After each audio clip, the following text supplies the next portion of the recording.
सभी पत्रकार मित्रों का इस पत्रकार वार्ता में स्वागत है, अभिनंदन है।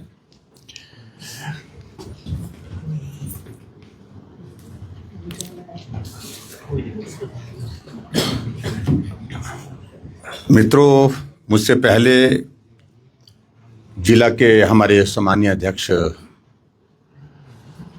केशव चौहान जी ने आपके समक्ष कुछ परिचय करवाए,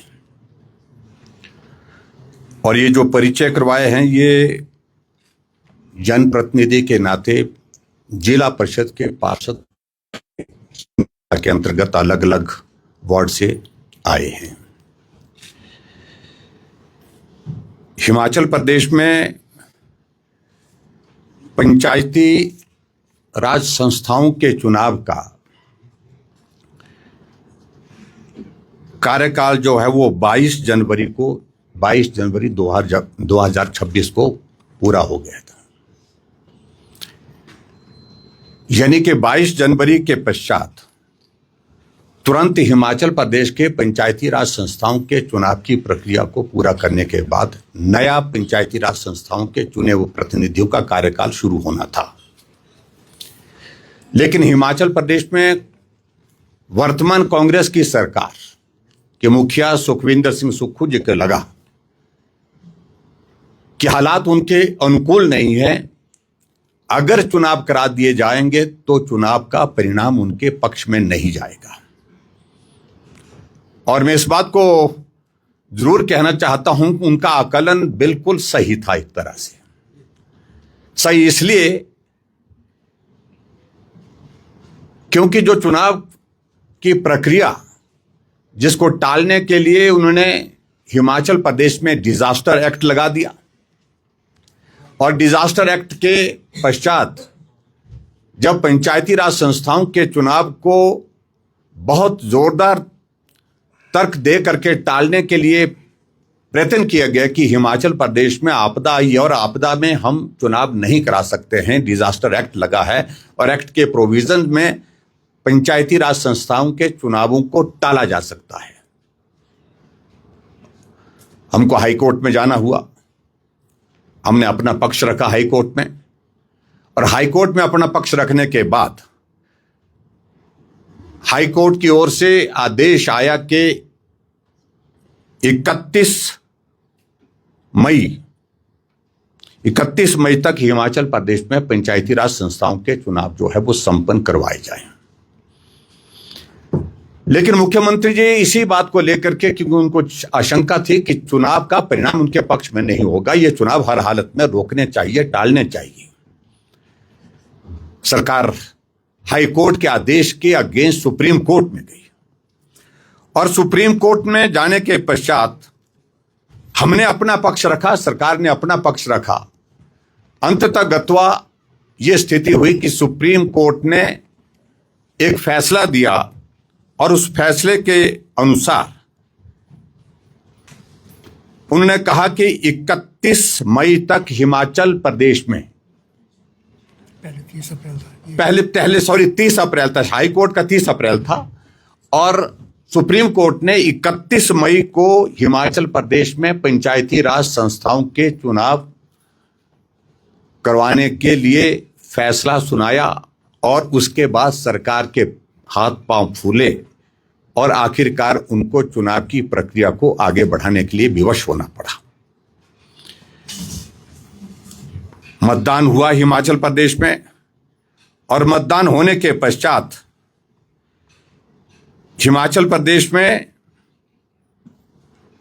वोटों की जो गिनती है वो गिनती संपन्न हो गई, और गिनती संपन्न हुई 31 तारीख को, 31 मई को। 31 मई के पश्चात आज हिमाचल प्रदेश में पंचायती राज संस्थाओं के चुनाव हुए, परिणाम घोषित होने के बाद जो है वो 2 महीने लगभग 10 दिन का समय पूरा हो गया। और जो पंचायत के प्रावधान है जो एक्ट के मुताबिक, उसमें भी परिवर्तन कर दिया। और उसमें जो परिवर्तन कर दिया, रूल्स में प्रोविजन जो है उसमें बदल करके जो 7 डेज के अंदर जो है वो चुनाव की प्रक्रिया जो है वो ओथ के बाद जो है वो पूरी करनी थी, उसको ओमिट कर दिया, उसको समाप्त कर दिया रूल्स में फैसला लेकर के, और उसको अनिश्चित काल के लिए कर दिया। और ऐसी परिस्थिति में हिमाचल प्रदेश में जब चुनाव के परिणाम आए, चाहे वो पंचायती राज संस्थाओं के चुनाव के परिणाम आए, चाहे वो नगर निगम के, नगर परिषद के, नगर पंचायत के और ब्लॉक समिति के, मैं इस बात को मैं जरूर कहना चाहता हूं कि हिमाचल प्रदेश में अगर परिणामों की अगर हम बात करें, जिक्र करें, 12 जिले हिमाचल प्रदेश में हैं। 12 जिलों में से 10 जिलों में जिला परिषद के चेयरमैन, वाइस चेयरमैन के चुनाव की प्रक्रिया संपूर्ण हो गई है। 10 जिलों में से 9 जिलों में हिमाचल प्रदेश में कांग्रेस अपना चेयरमैन और वाइस चेयरमैन के लिए कैंडिडेट भी खड़े नहीं कर पाए, यानी कि निर्विरोध 9 जगह भारतीय जनता पार्टी के जिला परिषद के चेयरमैन और वाइस चेयरमैन चुन करके आए। मैं इसलिए बोल रहा हूं कि मुख्यमंत्री जी को जो आशंका थी वो आशंका सही साबित हुई कि चुनाव का परिणाम कांग्रेस को उखाड़ फेंकने के लिए हिमाचल प्रदेश में आएगा, और 70% पंचायतों के चुने हुए प्रधान भारतीय जनता पार्टी समर्थित लोग चुन करके आए।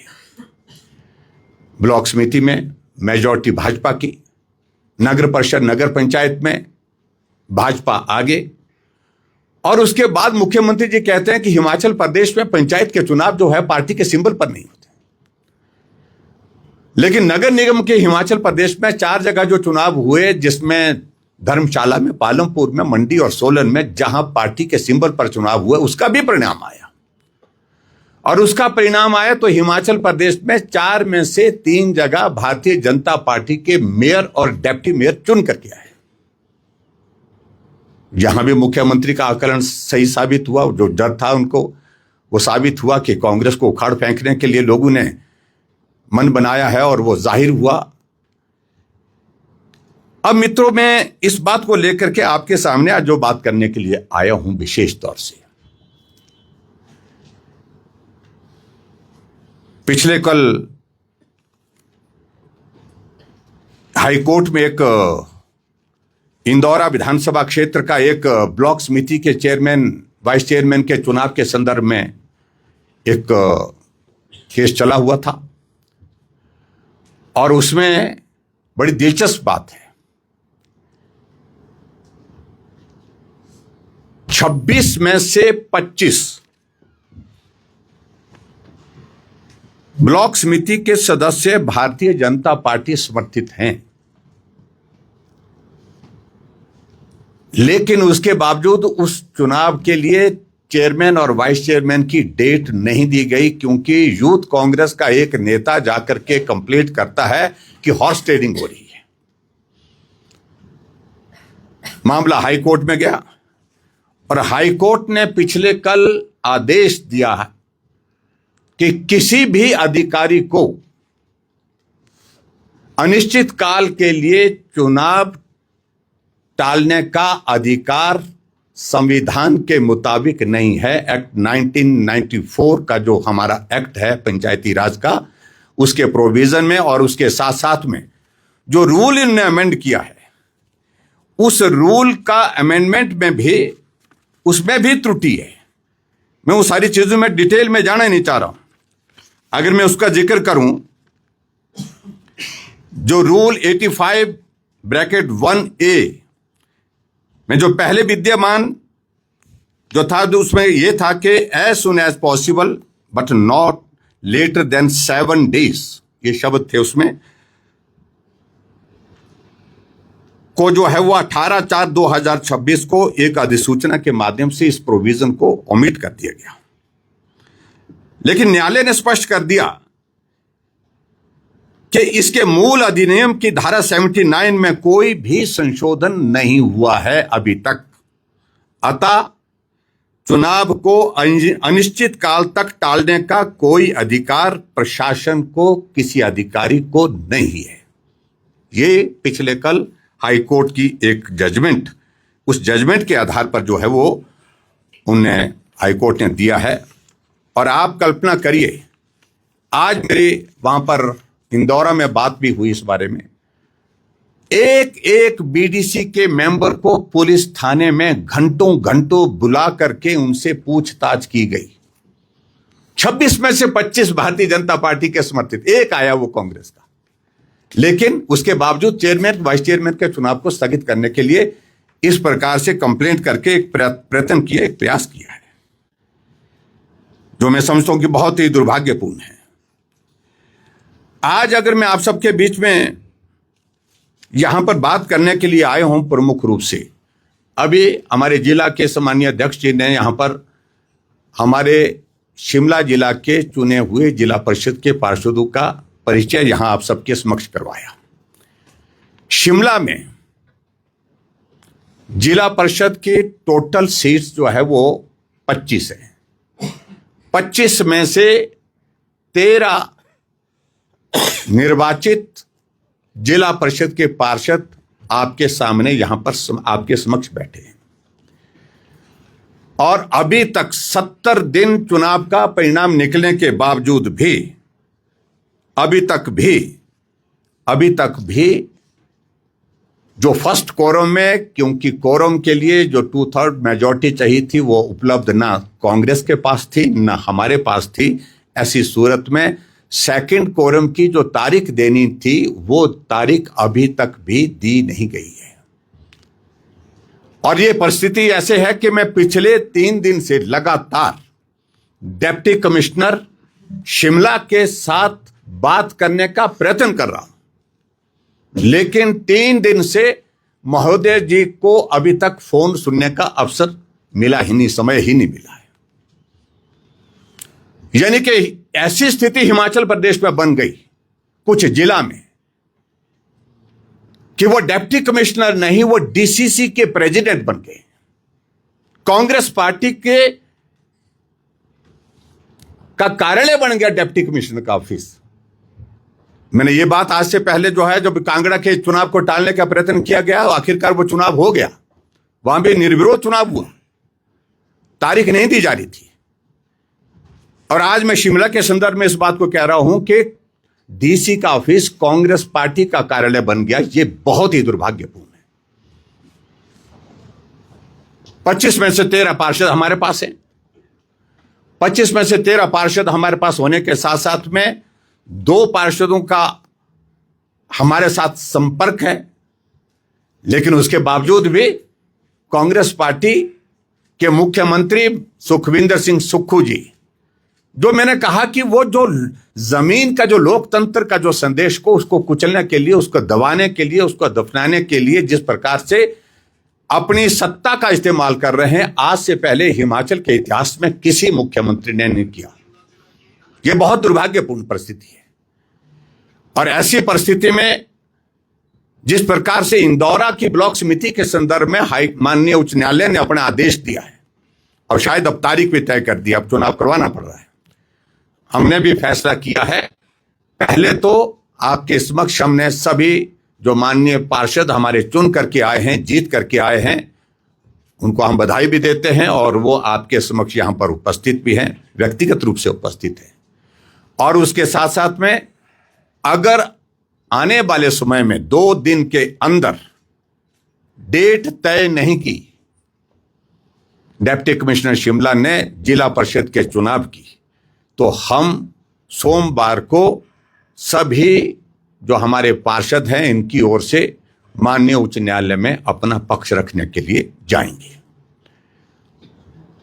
अगर उसके बावजूद भी, उसमें भी अगर मुझे लगता है कि निश्चित रूप से उसमें कोई रास्ता नहीं सरकार के पास होगा, लेकिन अगर परिस्थिति ऐसी रही तो हम सब लोग धरने पर बैठने के लिए आने वाले समय में योजना बनाएंगे, डीसी के यहां पर धरने पर बैठेंगे और तब उठेंगे जब वो तारीख तय करेंगे। और उसके लिए अगर कोई जिम्मेवार होगा, कानून व्यवस्था की दृष्टि से हम जिम्मेवार नहीं होंगे। जिम्मेवार अगर होगा तो मुख्यमंत्री होंगे और यहाँ के जो है वो जो अधिकारी हैं। मैं इस बात को पहले भी कह चुका हूं मित्रों आप सबके सामने कि कुछ अधिकारी सीमाएं लांघ चुके हैं और बार बार इस बात का मैं जिक्र कर रहा हूं। जिस प्रकार से हिमाचल प्रदेश में एक कड़ी जो है भारतीय जनता पार्टी के चुने हुए प्रतिनिधियों के खिलाफ या पूर्व में चुने हुए प्रतिनिधियों के खिलाफ पूर्व विधायक पार्टी के वरिष्ठ नेताओं के खिलाफ मामले दर्ज करने के लिए एक शुरुआत की गई है, वो कड़ी अभी तक नहीं रुक रही है। पिछले कल और भी एक मामला दर्ज एक विधायक के खिलाफ, पूर्व विधायक के खिलाफ किया है। अब हमको जानकारी मिली है कुछ और लोगों के भी खिलाफ मामले दर्ज करने की दिशा में आगे चल रही है। हिमाचल इस प्रकार का दृश्य राजनीतिक प्रतिशोध की भावना के साथ काम करने का पहली बार विटनेस कर रहा है, पहली बार देख रहा है, जिसकी मैं कड़े शब्दों में निंदा करता हूं।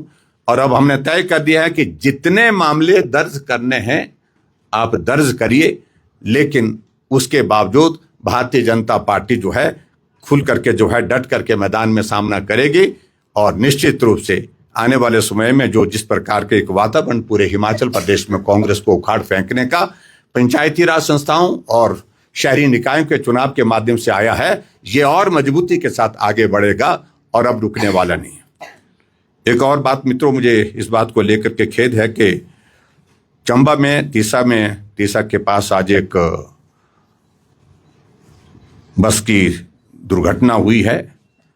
जो अभी तक सूचना मिली है, प्राइवेट बस की यह दुर्घटना हुई है, उसमें 11 लोग घायल हैं और 7 लोगों की दुखद मृत्यु उसमें हुई। मैं उसमें उन परिवार के प्रति अपनी संवेदनाएं व्यक्त करता हूं और सरकार से इस बात के लिए आग्रह करता हूं कि जो घायल है उनके उपचार के लिए जल्दी से जल्दी उपचार की अच्छी व्यवस्था की जाए। इतनी बात कहते हुए मैं अपनी बात को पूरी करता हूं। धन्यवाद। Thank you very much.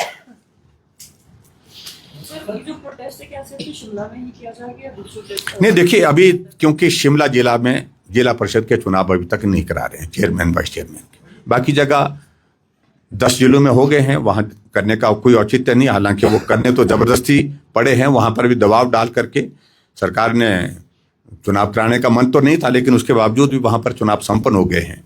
तो 11वां जिला जो स्टेट की कैपिटल है, जो हिमाचल प्रदेश की राजधानी है, उस जिले के चुनाव इसलिए नहीं कराए जा रहे हैं क्योंकि उनके पास बहुमत नहीं है।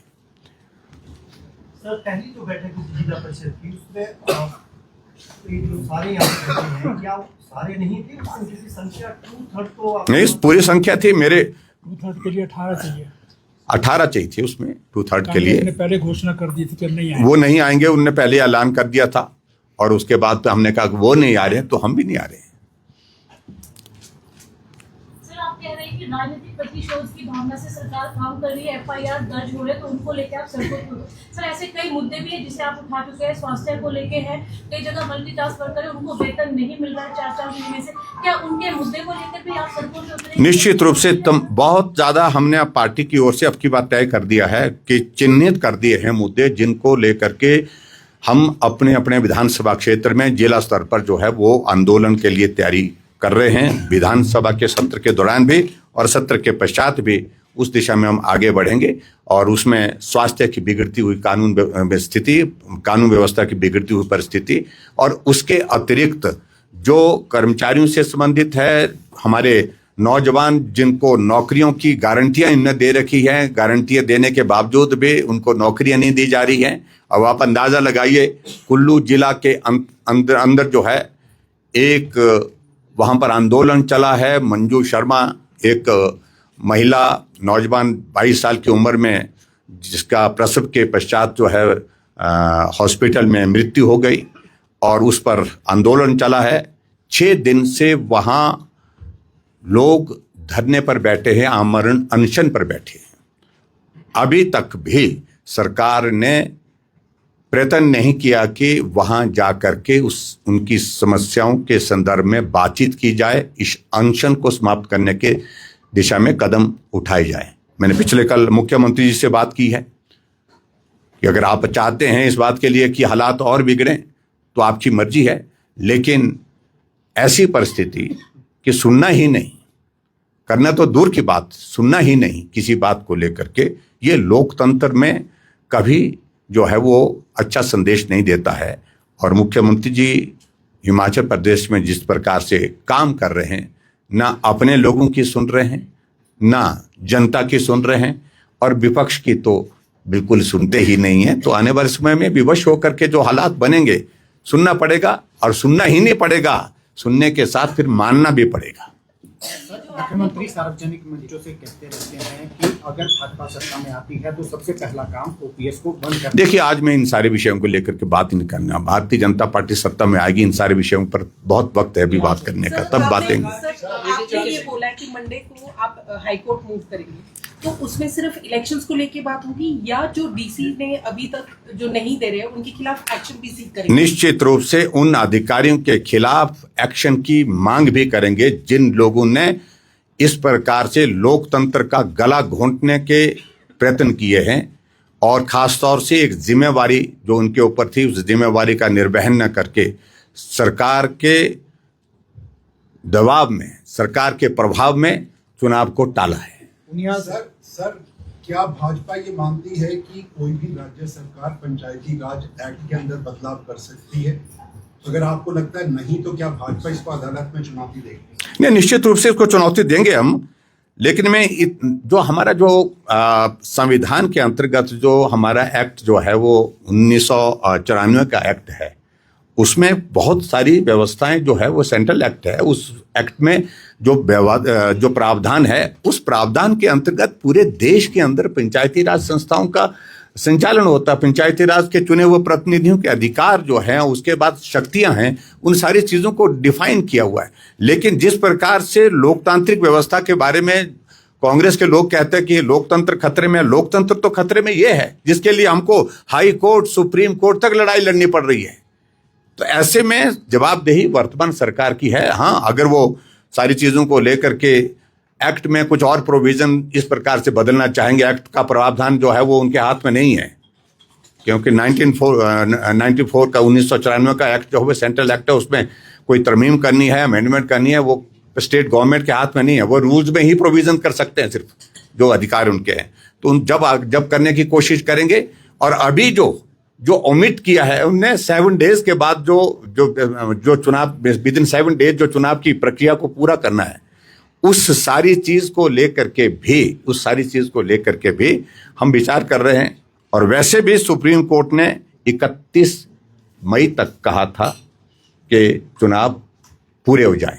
होना तो ये चाहिए था, सिर्फ वोट की गिनती नहीं, chairman, vice chairman, mayor, deputy mayor, अध्यक्ष, उपाध्यक्ष, ब्लॉक समिति के सारे की सारी चुनाव की प्रक्रिया 31 मई तक संपन्न होनी चाहिए। ये एक वायलेशन है, ये सुप्रीम कोर्ट के आदेशों का भी उल्लंघन है। कंटेम्प्ट ऑफ कोर्ट भी अट्रैक्ट होता है इसमें।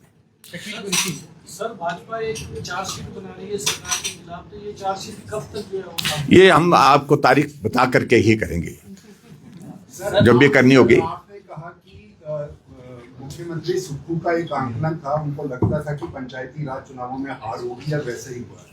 लेकिन उनका एक आंकलन ये भी है कि भाजपा सत्ता में आम चुनावों के अंदर नहीं आने वाली। आप सहमत होंगे? देखिए, उनके ऐसे ना, अब तो उसके बाद अब वो भविष्य वाणियाँ कर रहे हैं। आजकल वो ज्योतिषी बने हुए हैं, और मैं इस बात को मैं ज़रूर कहना चाहता हूँ, वो उनकी ज्योतिषी जो है पूर्ण रूप से फेल होगी, असफल होगी, क्योंकि जो संदेश पंचायती राज संस्थाओं के चुनाव के माध्यम से, लोकल सेल्फ गवर्नमेंट के चुनाव के माध्यम से आया है, उसको उनको स्वीकार करना चाहिए। और स्वीकार करना चाहिए कि जनादेश कांग्रेस पार्टी को उखाड़ फेंकने का। और इसके कारण आपने देखा कि कांग्रेस के नेताओं में खलबली मची है। कोई दिल्ली जा रहा है, कोई किधर जा रहा है, कोई रिपोर्ट सबमिट कर रहा है। जो रिपोर्ट सबमिट की गई है तो उसके अनुसार तो यही कहा गया कि मुख्यमंत्री जी सुनते नहीं है, अगर सुन भी ले तो मानते नहीं है। तो ऐसी परिस्थिति में मुख्यमंत्री को अपना जो है काम करने का तरीका बदलना पड़ेगा, नहीं तो मुख्यमंत्री को ही बदलना पड़ेगा। ऐसी जानकारी हमको मिली है कि भाई हाईकमान को गई है, और अभी जो कांग्रेस के नेता हिमाचल प्रदेश में आकर के रिपोर्ट के अनुसार जो है वो बात करने वाले, तो पॉलिटिकल अफेयर कमेटी होती है कोई शायद इनकी, उस पर बात करने के लिए आ रहे थे। वो कार्यक्रम फिलहाल स्थगित कर दिया गया है, उसको थोड़ा आगे कर दिया गया है। सर आपने अभी ये बोला कि सुप्रीम कोर्ट की कंप्लेंट भी इनवाइट करता है ये, बिकॉज अभी तक इलेक्शन प्रोसेस पूरा कंप्लीट नहीं हुआ। हाँ, तो क्या आप उसको भी करेंगे चैलेंज या उसको भी परस्यू करेंगे? उसको न, भी? पहले फर्स्ट फेज में तो हम ये करेंगे हाई कोर्ट में ये सारी चीज को लेकर के, अगर सारी चीजों में इसी प्रकार का रवैया रहा तो निश्चित रूप से उस दिशा में भी विचार करेंगे। Thank you please, thank you. Thank you so much. Sir आपको लगता है कि ये जो विवाद चल रहा है इससे विकास की गति भी रुक रही है पंचायती? देखिए, विकास तो पिछले 3.25 साल से जब से सरकार हिमाचल प्रदेश में सुक्खू जी के नेतृत्व में बनी है उस पर तो पूर्ण विराम चल रहा है, और मुख्यमंत्री जी इस बात को लेकर के बहुत स्पष्ट है कि काम करने के लिए आए ही नहीं है। वो इस बात का जिक्र भी करते हैं कि काम पिछली सरकारों ने बहुत किए लेकिन उसके बावजूद सत्ता में नहीं आए, तो हम काहे को काम कर रहे हैं। वे इस धारणा के साथ, इस मानसिकता के साथ पहले दिन से चले हैं और सिर्फ राजनीतिक लक्ष्य को लेकर के पूरा करने के लिए काम कर रहे हैं और राजनीतिक प्रतिशोध की भावना के साथ काम कर रहे हैं और सिर्फ सत्ता में बने रहने के लिए ही काम कर रहे हैं। उनको हिमाचल के विकास से कोई लेना देना नहीं है। Thank you very much, thank you. मुख्यमंत्री तो ये कह रहे थे कि आप आए थे उनके घर के पास, बोल रहे थे उनको आपको चाय पिला के बात करनी। चलो, चाय पर अगर बुलाएंगे तो हम जरूर जाएंगे, लेकिन ऐसा अवसर आया ही नहीं। 3.25 साल के लिए हम तो वहां पर काफी देर तक, लगभग आधा पौना घंटा हम वहां पर बैठे। हम सोचे कि भैया हमारी आवाज उन तक पहुंच रही होगी और आवाज पहुंचने के बाद संदेश देंगे वहां से, लेकिन उनने आवाज सुनी लेकिन उसके बावजूद भी वो आए नहीं। लेकिन चाय पर बैठेंगे, कभी चाय पर चर्चा करेंगे, निश्चित रूप से करेंगे। Thank you so much. Thank you very much, thank you.